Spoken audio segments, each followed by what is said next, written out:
नमस्कार।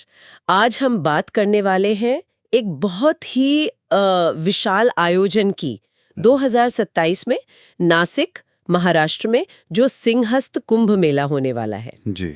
ये दुनिया के सबसे बड़े धार्मिक आयोजनों में से एक गिना जाता है। बिल्कुल। तो हमारे पास इससे जुड़ी काफी जानकारी है, तो सोचा इस पे बात करते हैं, समझते हैं कि ये इतना खास क्यों है। हाँ, बिल्कुल, ये हर 12 साल में एक बार होता है गोदावरी नदी के तट पर। अ, और आस्था का आप कह सकते हैं एक महासागर उमड़ता है वहाँ। हाँ। करोड़ों श्रद्धालु आते हैं और वो जो पवित्र स्नान है ना, उसका एक असाधारण महत्व है। लोग मानते हैं कि इससे मोक्ष मिलता है। अच्छा, तो ये नासिक में कौन सी खास जगहों पर होता है? मतलब मेन सेंटर्स कहाँ होते हैं? देखिए, मुख्य रूप से 2 जगह हैं। एक तो है त्र्यंबकेश्वर। त्र्यंबकेश्वर, हाँ सुना है। जी, ये भगवान शिव के 12 ज्योतिर्लिंगों में से एक है और यहीं से गोदावरी नदी निकलती भी है। उद्गम स्थल है। उद्गम स्थल है। ओहो, उद्गम स्थल, ओके। हाँ। और दूसरी जगह? दूसरी जगह है नासिक शहर के अंदर ही रामकुंड घाट और उसके आसपास का जो गोदावरी तट है। अच्छा, रामकुंड घाट। जी। और आपने त्र्यंबकेश्वर का जिक्र किया, जी। तो शायद इसका कुछ और खास महत्व है कुंभ में? हाँ हाँ, बिल्कुल। त्र्यंबकेश्वर जो है वो विशेष रूप से जो शैव अखाड़े हैं, हाँ। खासकर नागा साधु, हम्म। उनके शाही स्नान के लिए वो प्रमुख केंद्र होता है। अच्छा, शाही स्नान के लिए। जी, क्योंकि वो उद्गम स्थल भी है, तो ठीक। उसका धार्मिक महत्व और भी ज्यादा है। ये अखाड़े जो हैं, ये साधुओं के पुराने संगठित समूह हैं और कुंभ में इनकी एक खास भूमिका होती है। हाँ, एक क्रम होता है स्नान का। समझ गए। हाँ। और ये पूरा आयोजन मतलब कब से कब तक चलता है, कुछ अंदाजा है, तारीखें फाइनल है? देखिए, अभी जो जानकारी है उसके हिसाब से संभावित अवधि है जुलाई 2027 से सितंबर 2027 तक, मतलब करीब 2-3 महीने। 2-3 महीने, जी। काफी लंबा। हाँ, लेकिन जो एकदम सटीक तारीखें होती हैं ना, वो तो पारंपरिक हिंदू पंचांग के हिसाब से तय होती हैं। मतलब ग्रहों नक्षत्रों की स्थिति देखकर? अच्छा, तो फाइनल डेट्स जो हैं वो सरकार और जो धार्मिक संस्थाएं हैं वो मिलकर बाद में घोषित करेंगी। ठीक है, चलिए अब जरा इसके इतिहास और वो जो पौराणिक कथाएं हैं उन पर बात करते हैं। नासिक का नाम सुनते ही रामायण की याद आती है। बिल्कुल सही कहा आपने। ऐसी मान्यता है कि भगवान राम, माता सीता और लक्ष्मण जी, उन्होंने अपने 14 साल के वनवास का कुछ महत्वपूर्ण समय नासिक के पास ही बिताया था, पंचवटी क्षेत्र में। पंचवटी, हाँ हाँ। जी, तो ये जो ऐतिहासिक जुड़ाव है, ये इस जगह को और भी पवित्र बना देता है। और कुंभ से जुड़ी वो अमृत वाली कहानी, वो यहाँ कैसे जुड़ती है नासिक से? हाँ, वो कहानी तो बहुत प्रसिद्ध है। जो समुद्र मंथन हुआ था देवताओं और असुरों के बीच, हाँ। उससे अमृत का कलश निकला था।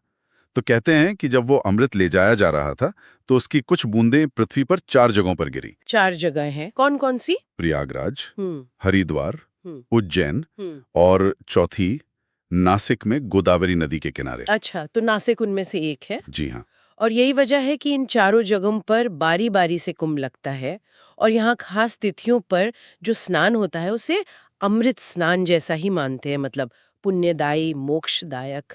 वाह, ये सिर्फ कहानी नहीं, हम्म। मतलब ये आस्था का प्रतीक है जो इतने लोगों को खींच लाता है। बिल्कुल, ये उस गहरी आस्था को दिखाता है। तो ये तो हुआ इसका महत्व। हम्म। अब ये जानना भी जरूरी है कि कौन कौन लोग आते हैं इसमें, कौन हिस्सा बनता है इस बड़े आयोजन का। इसमें जो विविधता है वो देखने लायक होती है।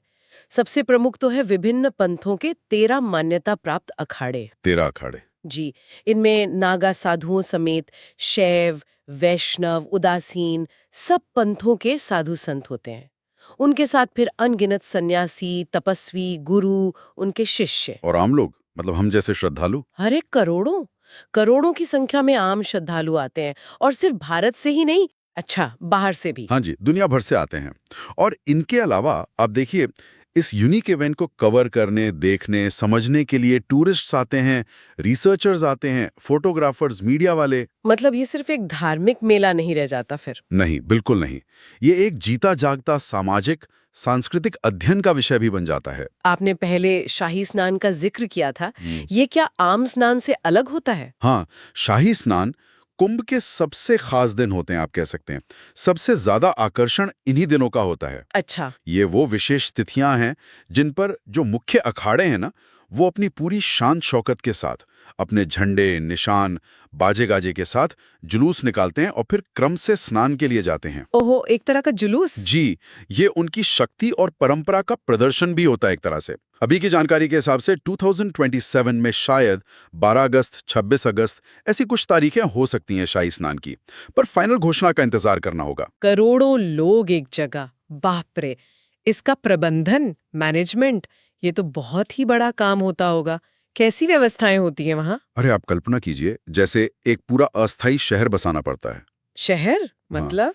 हाँ, लाखों लोगों के रहने के लिए विशाल टेंट सिटी बनाई जाती है। फिर सुरक्षा के तो अभूतपूर्व इंतजाम होते हैं। Police, paramilitary force, volunteers. इसके अलावा 24 घंटे मेडिकल सुविधाएं चालू रखनी पड़ती हैं। साफ सफाई का ध्यान रखना होता है। पीने का पानी, बिजली, आने जाने के साधन, खोया पाया केंद्र, मतलब एक बहुत बड़ा नेटवर्क खड़ा करना पड़ता है। ये लॉजिस्टिक्स का एक कमाल का उदाहरण है। वाकई में। और अगर किसी को जाना हो तो नासिक पहुंचना आसान है? कनेक्टिविटी कैसी है? हाँ, नासिक वैसे देश के बाकी हिस्सों से काफी अच्छी तरह जुड़ा हुआ है। ट्रेन से अगर जाएं तो नासिक रोड स्टेशन है, जो एक बड़ा जंक्शन है। हाँ। सड़क मार्ग से मुंबई आगरा नेशनल हाईवे पर ही है।